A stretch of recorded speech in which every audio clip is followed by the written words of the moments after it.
Hare Krishna Guru Maharaj, please accept my humble obeisances। Shri Prabhupada, सभी भक्तों को मेरा सादर दंडवत प्रणाम है। आज बहुत ही एक विशेष और मधुर दिवस है। सभी ने अपने वैष्णव कैलेंडर में देखा होगा। तो जो भक्त जानते हैं, जो नहीं जानते, आज हेरा पंचमी है। रथ यात्रा प्रारंभ होकर लगभग 4-5 दिवस हुए हैं और श्री श्री जगन्नाथ बलदेव सुभद्रा अपने निज मंदिर जगन्नाथपुरी के मंदिर से बाहर या द्वारका से वृंदावन पहुंचे हैं, गुंडीचा मंदिर पहुंचे हैं। तो उसके उपलक्ष्य पे आज बहुत एक मधुर लीला होती है, जिसका श्रवण हम और कोई नहीं लेकिन हमारे प्रिय श्रीमान इष्टदेव प्रभु से करेंगे। प्रभु जी वहीं जगन्नाथपुरी के है, उड़ीसा के जन्म में है और एक प्रकार से पंडा से अभिन्न है। और ये कथा है वहीं के भक्तों के स्लैंग में सुनने का एक अलग आनंद होता है। तो प्राय पिछले साल भी हमारे बीच ये कथा करने श्रीमान इष्टदेव प्रभु उपस्थित थे और आज भी जी दयावश हमारे बीच उपस्थित है। हालांकि गुरु महाराज जी की आने वाली व्यास पूजा के महोत्सव के उपलक्ष्य में प्रभु जी बहुत ही व्यस्त है, श्री वृंदावन धाम में पहुंचे हैं। फिर भी प्रभु जी हम सभी को लाभान्वित करने आज समय निकाले हैं। तो हम ज्यादा समय न लेते हुए श्रीमान इष्टदेव प्रभु से अनुरोध करेंगे आज की विशेष जो लीलाएं है हेरा पंचमी, उस लीला या उस कथा को हम सभी के साथ शेयर करें। श्रीमान इष्टदेव प्रभु।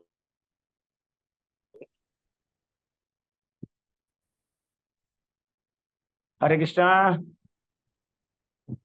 इष्टदेव प्रभु। पद्मावली प्रभु, मेरी आवाज सुनाई दे रहा है? यस प्रभु। हरे कृष्णा, सुनाई दे रहा। वेरी गुड, क्लियर है Prabhu ji, loud and clear.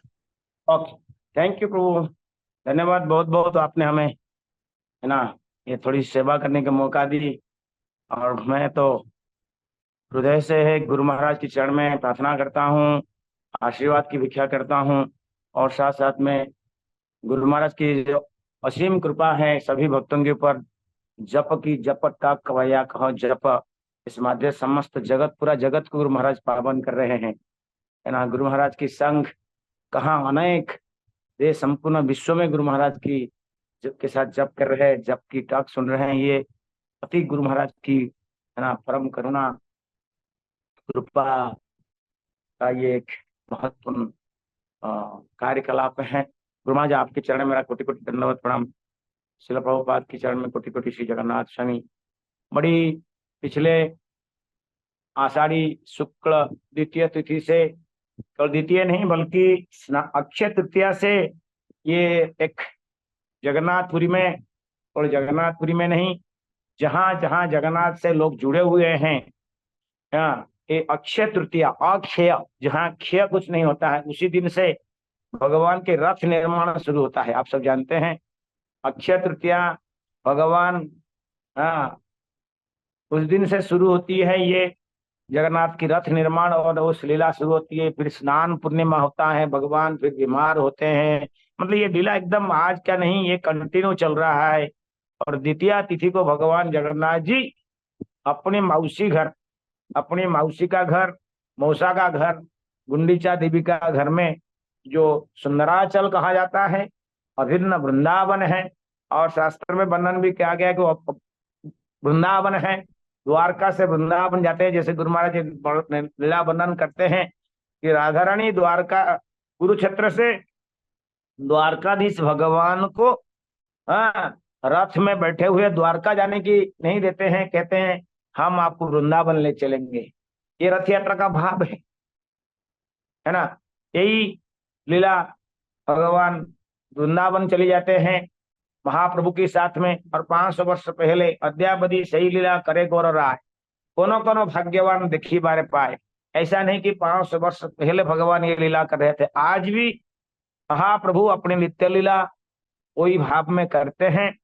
और आज रथ यात्रा भगवान जगन्नाथ जी श्री मंदिर से, द्वारकापुरी से निकल के गुंडीचा मंदिर में, गांव में चले गए, शहर से निकाल के अब गांव में गए हैं, सुंदरांचल, इतना बड़ा मंदिर नहीं है, इतनी बड़ी नियोग नहीं है, इतनी बड़ी सुविधा नहीं है, फिर भी अपनी माँ, क्योंकि आप सभी जानते हैं बड़ी सुंदर कथा है, गुंडीचा मंदिर जाते क्यों?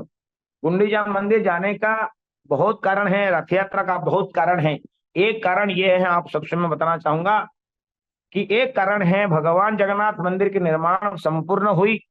भगवान जगन्नाथ जी ने राजा इंद्र ने कहा, हे राजा, मैं तुम्हारी सेवा में बड़ी प्रसन्न हूँ, बताओ क्या आपको क्या चाहिए, क्या वर आशीर्वाद हम आपको दे।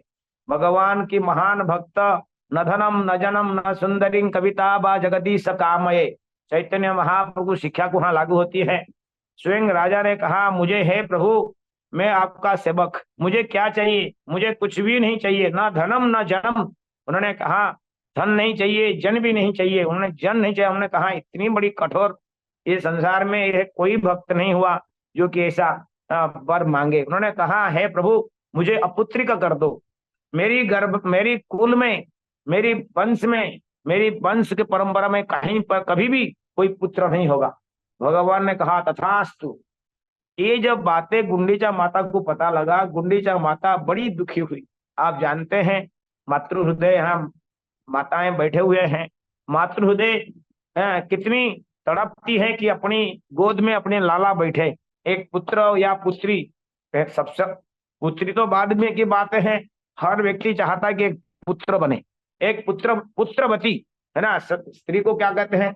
पुत्रीवती नहीं कहते हैं, पुत्रवती, है ना। पुत्र, हर व्यक्ति पुत्री तो चाहिए चाहिए, नहीं तो खाली पुत्र क्या करेगा, कन्यादान भी करना पड़ता है। तो इसलिए, लेकिन पुत्रवती बनने की कहती है ना, तो पुत्रवती बनना चाहता है। जब पता लगा गुंडीचा माता को कि मेरी पति ने ऐसा वर मांग लिए, तो भगवान की अति प्रिय होने के कारण माता गुंडीचा भगवान जगन्नाथ से झगड़ा की, कलह की, हे प्रभु, हे नाथ, आप जगत के नाथ, मेरे को अनाथ क्यों बना रहे हो? मेरी परिवार में आपने कहा दिया संतान नहीं होगा, मेरी गोद नहीं भरेगा। बड़ी दुखी होकर झगड़ा करने लगी, प्रेम कलह कह सकते हैं, एक अपमान करके झगड़ा करने लगी, क्रंदन करने लगी, सिर पटकाते रही। तो जगन्नाथ जी ने कहा, हे गुंडीचा माता, आप सुनो, मेरी वचन तो खंडन नहीं हो सकता है, मेरी वचन खंडन नहीं हो सकता है। मैं आपको, राजा को कह चुका हूं कि पुत्र नहीं होगा, तो अपुत्र ही आप वंश रहेगा, उसमें कोई शंका नहीं है, उसको हम खंडन नहीं कर सकते हैं। तो माता और भी रोने लगी और रोने लगी, कहने की तो फिर मैं क्या करूं, मेरा कैसे होगा? तो भगवान ने कहा, मैं तुम्हारी पुत्र बनूंगा। उन्होंने कहा कि देखो, मेरी माँ तो नित्य माता मेरी जसोदा है, मैं आपको मां नहीं बना सकती हूँ, लेकिन एक काम कर सकता हूं कि मैं, भगवान स्वयं बोले, मैं तुम्हें मेरा अपनी मौसी बना सकता हूं। आप जानते हैं माँ और मौसी में बहुत भेद नहीं होता है ना। माँ का नेक्स्ट स्टेप है मौसी। कोई माँ कहीं मर जाती है, कुछ शरीर छोड़ देती है बच्चों की, तो देखभाल ख्याल कौन रखता है? मौसी। माँ मौसी कहते हैं, माँ और मौसी। तो मौसी, उन्होंने कहा मेरी माँ तो यशोदा है, मैं अब माँ नहीं बना सकता हूं, तो मैं जो आपको मौसी ही के रूप में ग्रहण करता हूं, और तुम्हारे घर खाली नहीं होगा, तुम्हारे घर में मैं आऊंगा और तुम्हारी गोद में मैं बैठूंगा, और तुम्हारी बनाया हुआ भोजन, तुम्हारे हाथ की बना हुआ भोजन मैं आनंद से, प्रेम से ये खाऊंगा, और हम भाई बहन सब लोग आपके पास में आएंगे। तो ये भगवान का कमिटमेंट है। इसी कमिटमेंट के कारण आषाढ़ मास शुक्ल पक्ष द्वितीय तिथि में भगवान मौसी का घर गए थे प्रथम, और उसी दिन को स्टाम्प लग गया कि भगवान उसी परंपरा में चली आ रहा है, जिसी दिन गए थे उसी वर्ष उसी दिन को उन्होंने ठान लिए। और उसकी पूर्व आप जानते हैं, स्नान हुई थी, बीमार थे, स्वास्थ्य अच्छी नहीं थी, अब अच्छा लगा। जब व्यक्ति कभी हॉस्पिटल में कहीं बीमार पड़ता है, कहीं जाता नहीं है, देखा किसको मिलता नहीं है, जब स्वास्थ्य ठीक हो जाता है तो क्या करता है? थोड़ी घूमने की फिर इच्छा होती है, संसार की बातें हंस रहे भाई, बहुत परेशानी हो गया एक रूम में बैठ बैठ के, है ना, इतना दिन से बीमार हूँ, चलो थोड़ा घूम के आते हैं। तो भगवान की मूड बनता है कि भाई हम अपने मौसी के घर, हाँ माँ को, मैंने मौसी को वचन दिया था, चलो मौसी का घर हम जाते हैं और मौसी को दर्शन कराते हैं, मौसी का जो इच्छा है उसको भी पूरा करते हैं। तो इसी कारण हाँ भगवान उसी दिन को चुना और रथ यात्रा हुई। अब रथ यात्रा होते हुए धीरे धीरे समय हो गया। अब जिस दिन आप जानते हैं 3 रथ में, ये सब कथा बहुत विस्तार कथा है, घंटों घंटा लगेगा, मैं संक्षिप्त में कहना चाहूंगा कि 3 रथ में तीनों जाते हैं। गौरगोविंद महाराज की तो भाव, उनकी बातें और गुह्य है, हाँ, कि राधा विरह, है ना, भगवान महाप्रभु जगन्नाथपुरी में 2 विग्रह है। एक है राधा कृष्ण विरह विधुरा, कृष्ण की विरह में महाप्रभु, कृष्ण की विरह में, हाँ, तो महाप्रभु है वो एक विरह विग्रह है, और दूसरा है जगन्नाथ जी जो कि राधा विरह में द्वारका में, राधा विरह में जगन्नाथ जी और कृष्ण विरह में महाप्रभु। ये दोनों की चैतन्य चैतामृत में मध्य लीला में ये सुंदर भाव से वर्णन हुई, कृष्णास कविराज वर्णन किए हैं ये दोनों। और वो राधा रानी को मिलने के लिए रथ में बैठ के जाते हैं। बलराम जी कहते हैं, हे भैया, है ना, मैं घर का बड़ा हूं, तुम्हारी बातें तुम, अब जगन्नाथ जी राधा की रानी की विरह में, राधा रानी विरह विधुरा मूर्छित हो जा रहे हैं राधा रानी की विरह में। उन्होंने रेडी किया, अपनी मित्रों को कहा मैं आगे आगे चलता हूं। बहन कहता कि नहीं मैं जाती हूं। बड़ा भाई कहता है सुभद्रा तुम्हारी बातें को कोई विश्वास नहीं करेगा, तुम आगे मत जाओ, मैं जाता हूं, घर का बड़ा मैं हूं, मेरी बातें में दम है। आप जानते हैं कोई भी कुछ होता है तो घर के बड़े लोग जो बोलते हैं उसको माना जाता है। तो बड़ा भाई कहता है मैं आगे चलता हूं, इसीलिए बड़े भाई आगे जाते हैं, है ना। हाँ, आगे चले बलदेव मध्य चंद मोहे, पछरे आशुची कालिया गहल लगाई रे, ऐसा उड़ीसा में भजन है कि पीछे ये भीड़ जमा के आ रहे हैं जगन्नाथ जी, आगे जगन्नाथ जी, बीच में चांदमुही माता सुभद्रा है। जो भी है इस तरह की रथ चलती है। और बाद में राधा रानी को जाके बोलते हैं बलराम जी कि तुम्हारी प्रिय प्राणनाथ पीछे आ रहा है। तो इस तरह की बड़ी सुंदर भाव से गौरगोविंद महाराज वर्णन करते रथ यात्रा का रहस्य बहुत बड़ी गूढ़ है। लेकिन वो जाने के बाद में, जबकि आज देखिए द्वितीया तृतीया चतुर्थी पंचमी षष्ठी है कि नहीं, षष्ठी को भी हेरा पंचमी कहते हैं, तिथि से नहीं है ये, तिथि से तिथि देखा जाएगा तो आज षष्ठी तिथि है, लेकिन इसको पंचमी कहा गया, उसके कारण 2 है। हाँ, 2 कारण है कि 5वां दिन का रथ यात्रा का आज माता हेरिन, हम जैसे कहते हैं सुबह से मंगलाट में ना तुलसी में नयन हेरिबू सदा जुगल परासी हेरिबू, हाँ बंगाली भाषा में हम कहते हैं नयन हेरिमू, हेरिमू आमी सदा जुगल रूप राशि, तुलसी वंदना करते हैं, ऐसा हेरिबू। तो जगन्नाथ में उड़िया में भी ये शब्द है हेरना, देखना को हेरना भी कहते हैं, कहते हैं हेरुचु, कौन हेरुचु, ए भला उड़िया में शब्द कहते हैं। तो हेरिमु, तो हेरा माता विचलित हो जाती है कि मेरे पति कहाँ गए हैं, कहाँ गए हैं।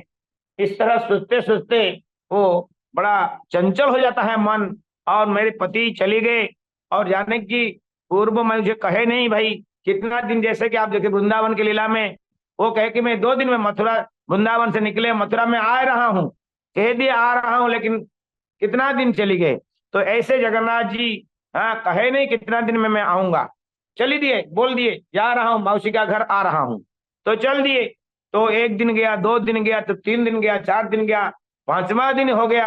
अब चंचल है, चंचलित है माता, है ना, माता चंचल है, मन चंचल है। आप जानते हैं कोई स्त्री चंचल होता है, शायद सो भी नहीं पाती है, पति नहीं है, पति चले गए हैं, एकला स्त्री है, इतनी बड़ी विशाल राजप्रसाद में अकेली रहती है, देवादेवी यदि रहते हैं, तो उनकी जो मन चंचल हुई, क्षिप्त हुई, दुख देख के, आप जानते हैं वहां 2 मंदिर है, कमला विमला। कमला मतलब आप वहां लक्ष्मी जी है, विमला आप जानते हैं माता दुर्गा है।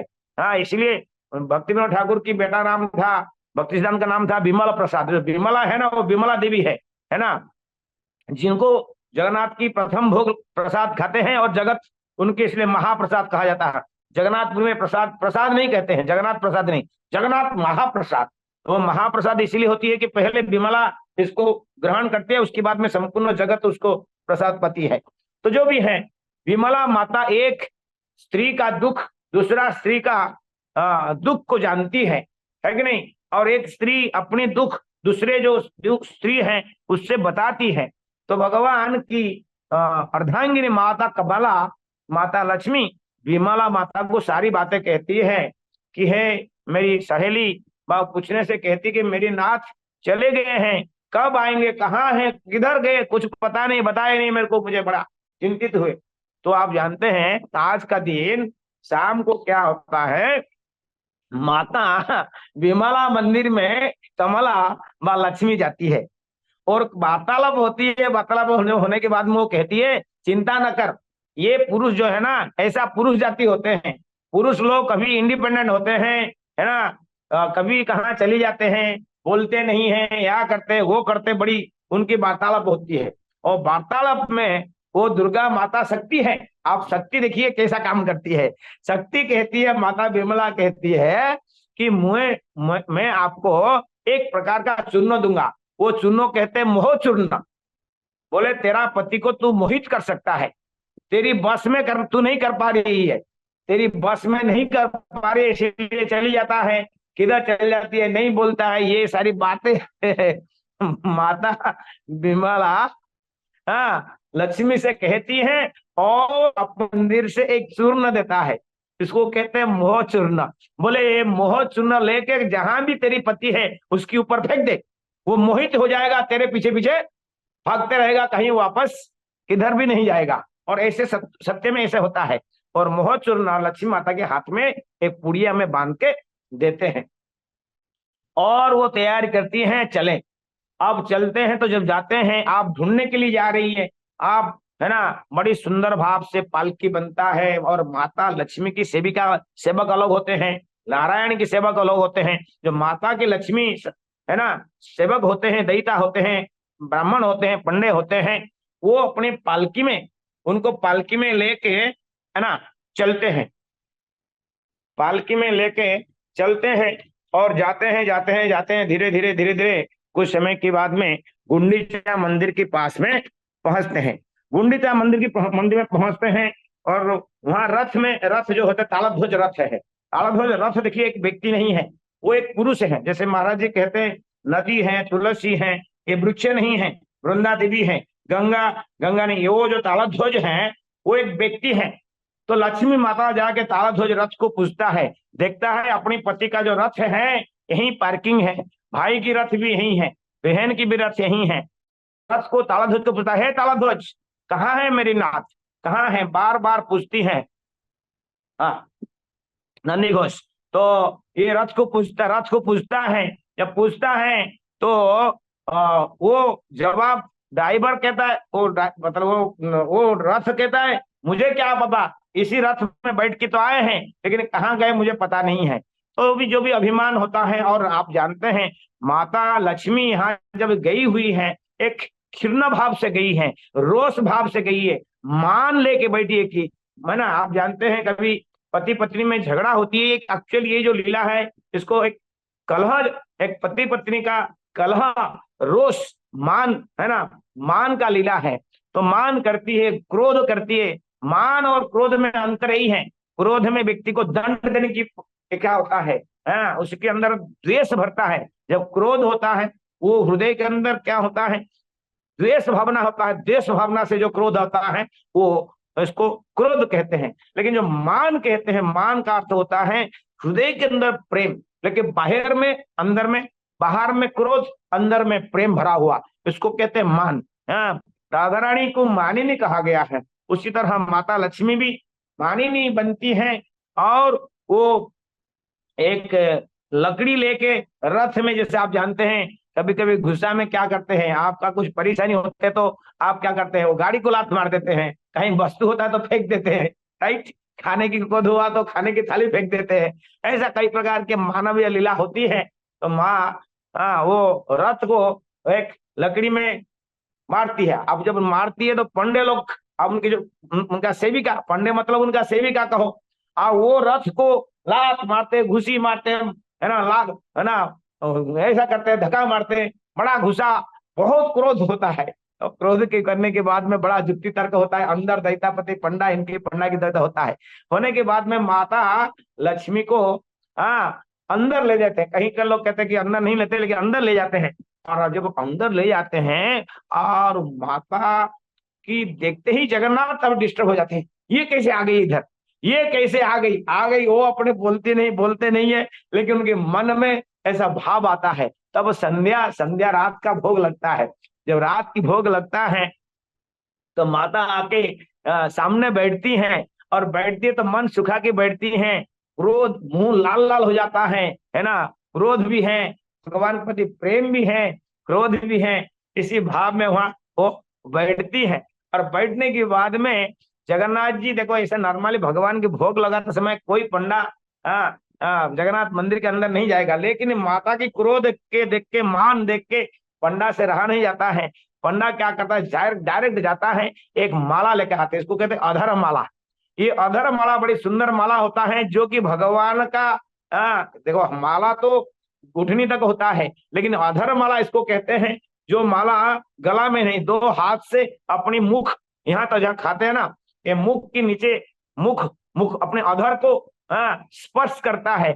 वो माला भगवान के मृदंग जैसा होता है, दो साइड इसमें पतला होता है, बीच में मोटा होता है। इस तरह के अधर सुंदर माला लेके माता लक्ष्मी को देते हैं। देने के बाद में भी वो खिन्न रहती है, दुखी रहती है, और मान से क्रोध करती है, संतुष्ट नहीं होता है। फिर उनको आनंद बाजार में, जो वहां भी आनंद बाजार है, जहाँ यहाँ लक्ष्मी कुकिंग करती है, तो यहाँ लक्ष्मी नहीं कुकिंग करती है। अब मैं आपको बिगिनिंग में बताया कि यहाँ पर कौन कुकिंग करती है, माता गुंडीचा कुकिंग है। यहाँ किचन गुंडीचा की है, दास दासी को लेकर वहां कुकिंग करती है। वहां लक्ष्मी का किचन है, तो यहाँ गुंडीचा का किचन है, क्योंकि वो लक्ष्मी का किचन छोड़ के आए हैं।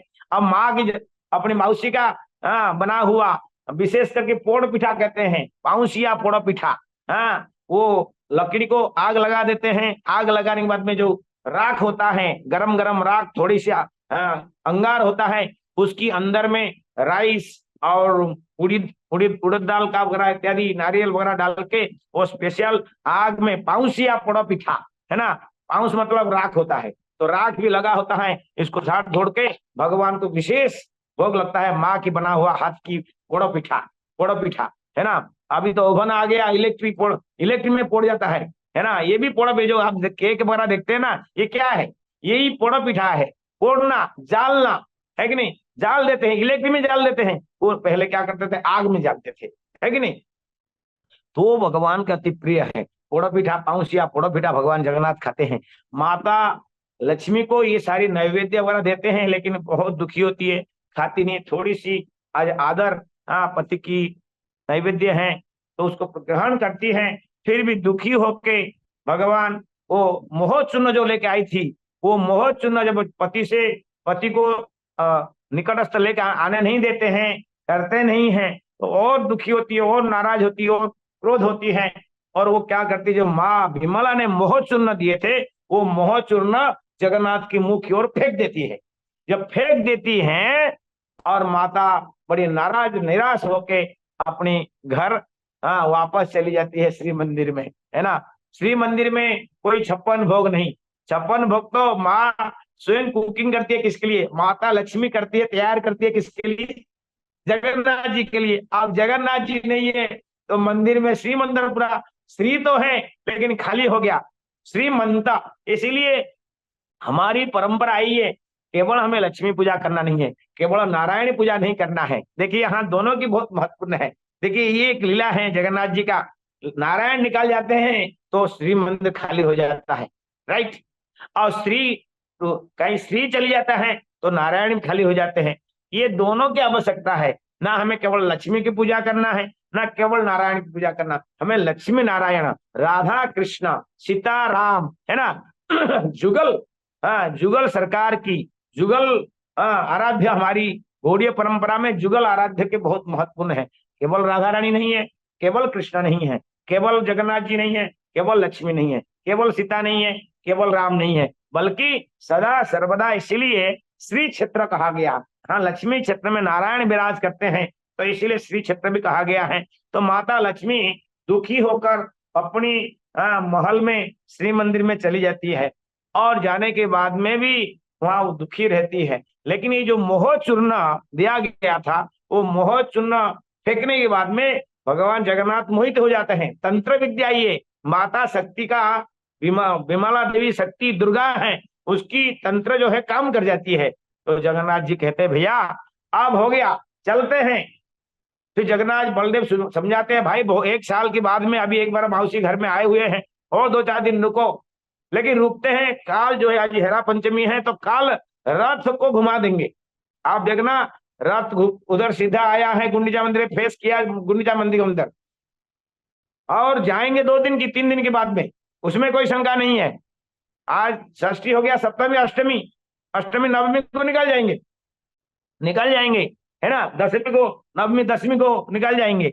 लेकिन रथ को फेस टर्निंग कर देते हैं, क्योंकि कहते हैं चलो, और मन नहीं लगता है, क्योंकि वो जो मोह चूर्ण है भगवान को मोहित करता है, पत्नी को और मोहित करता है। तो ये जो लीला है कि हम देखेंगे, ये सांसारिक लीला जैसे लगता है, ये कलह लीला है, पति पत्नी का एक मान लीला है, बड़ी सुंदर लीला है। और तो फिर वापस माता चली जाती है, और 2-3 दिन 4 दिन के बाद में भगवान जगन्नाथ जी रिटर्न जाते हैं। अब जब रिटर्न जाते हैं, माता लक्ष्मी बड़ा क्रोध करती है कि नहीं। वो क्रोध रिवेंज है ना, मुझे सिंहासन में बैठने नहीं दिए, बातें करने नहीं दिए, है ना, केवल अधर्माला मुझे दे के छोड़ दिए, ये क्रोध में रहती है, मान करती है।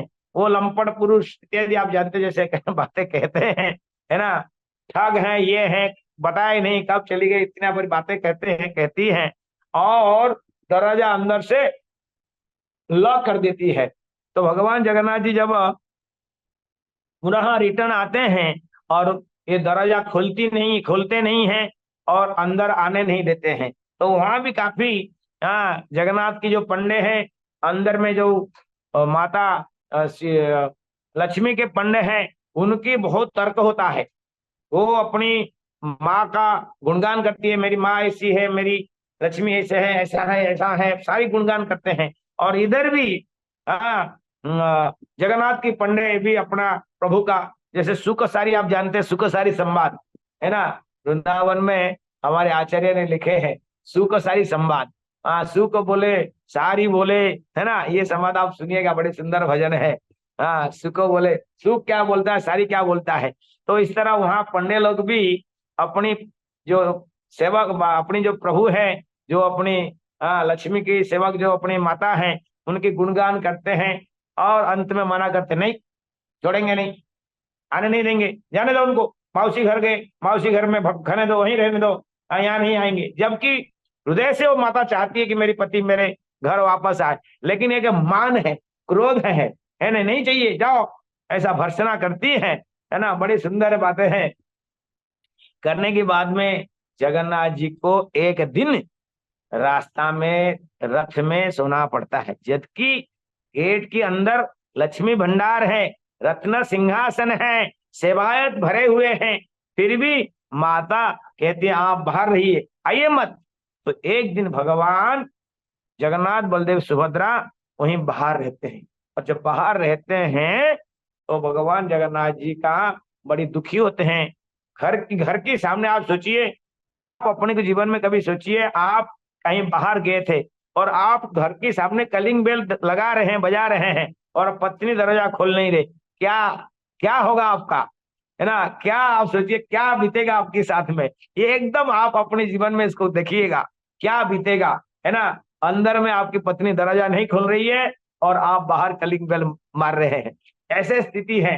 तो जो भी है जगन्नाथ हैं, और जगन्नाथ अपनी भी गलती स्वीकार कर रहे हैं कि मैंने थोड़ी दिन के लिए बोला था, 8-10 दिन हो गया, बोला भी नहीं। और साथ साथ में ऐसे कहा जाता है कि यदियो श्री भंडार है, लेकिन पुरुष की जगन्नाथ जी जब जाते हैं, जगन्नाथ जी माता के लिए 1000 प्रकार के नैवेद्य व्यंजन दे के नहीं जाते हैं। ऐसा कहा जाता है कलमी साग के होता है, कलमी साग और टुकड़ा हुआ खुदा चावल है ना, चावल और बड़ी, ये 3 चीज दे के जाते हैं। बोले यही कुकिंग करके यही यही तुम खाना है, रख के बाहर चले जाते हैं। तो इसलिए और भी नाराज होती हैं, दुखी होती हैं। तो जो भी है, एक दिन बाहर रहने के बाद में पत्नी तो मिलन तो चाहती, आप जानते हैं उनके अंदर जो प्रेम है, उस प्रेम को हाँ कौन रोक सकता है कि नहीं? तो प्रेम को नहीं रोक सकते हैं। अंदर अंदर माता लक्ष्मी दुखी है, बाहर बाहर प्रभु जगन्नाथ दुखी है, दोनों दुखी हैं। और ये दोनों के बीच में ये भाई बहन पिसी जा रहे। भाई बहन की कोई गलती नहीं है, लेकिन भाई बहन उसके अंदर साथ उनके साथ दिए, तो इसीलिए उनको ये कष्ट भी भोग करना पड़ रहा है। तो पहले फिर एक नेक्स्ट डे भगवान कहते ठीक है आप बाहर हैं, तो आज आप भगवान आप तो रत्न सिंहासन में सुंदर श्रृंगार करते हो, सबको आनंद देते हो, लेकिन आप बाहर हैं तो आज आपको सुंदर। तो भगवान को वहाँ सुनावेश होता है। आप जानते हैं भगवान की वर्ष में एक बार स्वर्ण भंडार है भगवान की। स्वर्ण भंडार से भगवान की सोने की आभूषण, सोने की मुकुट से सोने की सब कुछ पूरा श्री अंग को सोना में सजाया जाता है। एक दो नहीं, कई 100 किलो की सोना का बेस होता है, बड़ा विशाल मुकुट होता है, सोने की मुकुट होता है और वस्त्र होता है, कितने प्रकार की अलंकार होता है। तो सोना बेस होता है। और इसमें ये भी एक कारण है शायद माता की कि वापस नहीं देती है, तो इस माध्यम से सोनावेश होता है। और सोनावेश होके बड़ा सज धज के फिर गृह में प्रवेश करते हैं। माता लक्ष्मी उसको जो है अंदर बुलाते हैं, स्वागत करते हैं। इस तरह की महाप्रभु स्वयं चैतन्य महाप्रभु इस लीला का बड़ी सुंदर भाव से आस्वादन करते। चैतन्य चेतामृत में सुंदर भाव से उसका वर्णन है। लास्ट ईयर मैंने चैतन्य चेतामृत से वर्णन किया था, इस बार तो मैंने ऐसे इसी बातें को प्रस्तावित किया हूँ। बड़ी आनंद की लीला है, प्रभु जगन्नाथ की लीला है, क्या कहे, है ना। जगन्नाथ जी अभी घर में है, ऐसा कहा जाता है। जगन्नाथ सिंह जो श्री मंदिर के सिंह रत्न सिंहासन में जो दर्शन करता है जगन्नाथ जी को, जो फल मिलता है, गुंडीचा मंदिर में जब मौसी के घर में बैठते हैं, वो श्याम सुंदर है ना, ब्रजवासी वृंदावनवासी वृंदावन बिहारी श्री गिरिधारी, जब वो मौसी के घर में निवास करते हैं, वहां दर्शन करने से जगह श्री मंदिर में दर्शन का जो फल, उससे 1000 गुना फल ज्यादा मिलता है, ऐसा कहा जाता है। और उसके सत्य भी है। मौसी घर में लिबरल जाते हैं, है ना, कोई नीति नियम नहीं है ना, एक उदार भाव से गए हुए जगन्नाथ जी, सुंदर भाव से वहाँ लीला होती है। अवश्य मैं भाई बहन को मैं अनुरोध करूंगा, कभी मौका मिले, है ना, रथ यात्रा तो जरूर आप देखिएगा, लेकिन रथ यात्रा के बाद में 2-4 दिन ये जो हेरा पंचमी वगैरह इत्यादि जो लीला है ना, ये सब लीला भी जगन्नाथ की देखिए। 12 मासे 13 जाता, जगन्नाथ जी की क्या कहे, है ना। रथ यात्रा, डोल यात्रा, स्नान यात्रा, यात्रा ही यात्रा है कि नहीं। स्नान यात्रा, डोल यात्रा, है कि नहीं। डोल के लिए बाहर आते हैं, और झूला में झूलने के लिए जगन्नाथ की मंदिर की झूले में आते हैं। स्नान के लिए जाते हैं, स्नान यात्रा, है ना, देव स्नान पूर्णिमा वो भी यात्रा उनका होता है। तो रथ यात्रा, बाहुड़ा यात्रा, इस तरह कई प्रकार की यात्रा है। भगवान जगन्नाथ की अनंत लीला है। मैं क्या कहूँ, वहाँ के पंडित ऑल वर्ल्ड में कहीं भी कितने बड़े मंदिर जाए, हाँ, बड़ा दंड, बड़ा ठाकुर, बड़ा मंदिर, बड़ा रसोई घर, बड़ा बाजार, बड़ा क्या सब बड़ा है। ठाकुर बड़े हैं, शरीर बड़े हैं, बड़ा आंखें, चका नयन, बड़ा नयन। जगन्नाथ की अद्भुत लीला है प्रभु। और हेरा पंचमी का भी मैंने कहीं पंडित से सुन रहा था, हेरा पंचमी का 2 भी है, इसको हरा पंचमी, अभी हेरा पंचमी हो गया, हरा पंचमी कहते हैं, क्योंकि उसी दिन पंच महादेव को लेकर माता लक्ष्मी मीटिंग करती है।